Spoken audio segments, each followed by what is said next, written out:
How do you approach a potential collaborator for a joint project? I've been asked this a few times, and here is what I think. Approaching people that you don't know for a potential project, so basically by sending a cold email, is difficult. Why? Because people are generally already busy.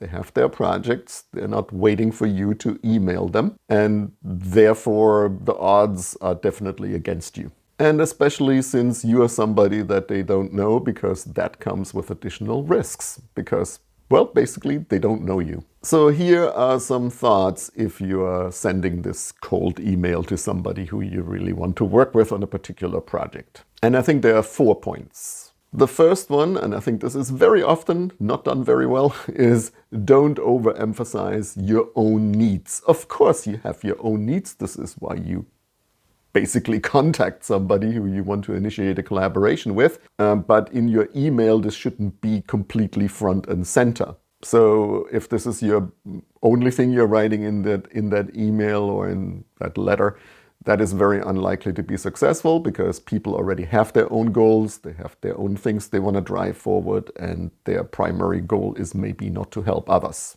It's just a reality because people are busy. So from the perspective of that host lab that you're collaborating, engaging with somebody where the profit seems to be predominantly elsewhere, not in their lab, is inherently less attractive. Now this leads me to point 2, which is offer something. That is completely different. The goal may be exactly the same, but rather than you asking for something like a particular expertise, access to lab, a particular technique, or whatever it is that you want, offer something in return. And this, of course, requires you to do your research to figure out what might that lab actually be interested in by looking, for example, at their publications. To give you an example, maybe the lab has previously worked on meta-barcoding to study microbial communities, but maybe you know metagenomics, which you know they haven't done. So then you could offer that particular expertise to that lab and say like, well, I could import that important set of techniques to your group. Would that be interesting to you? That's completely different because now you have something to offer and the host lab will think, oh, well, that's cool.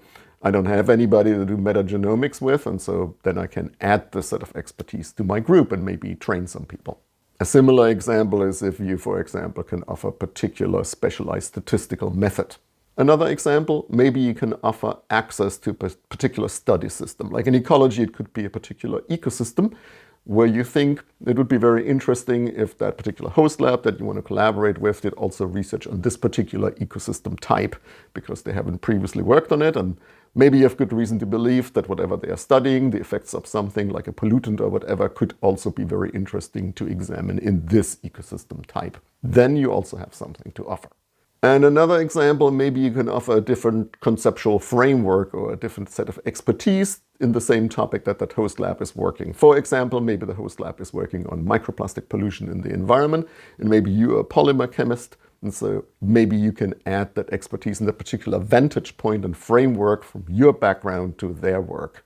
The third point is use up-to-date information. This is quite important because, research lines change, people shift and work on other topics.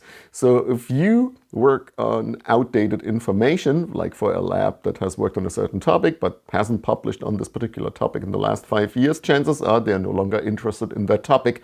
So that if you contact them based on your outdated information that author has published on this work before, this is from the very beginning doomed to failure. So make sure that the particular topic that you want to offer a collaboration on is something that that host lab actually works on. How do you find out? Well, you go to their website and check what they have recently published on in the last year or two, and also on which papers are the lead authors and haven't just done collaboration. So I think this is super important. Make sure that your request, therefore, is relevant to this particular group.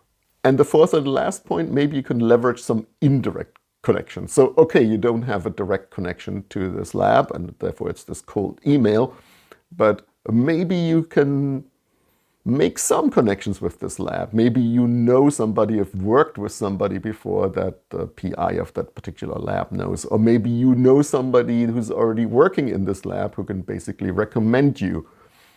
and be maybe like a character reference for you, for example, or attest to your particular expertise or whatever the case may be. So whatever you can do to leverage some of these very indirect connections is definitely going to help you.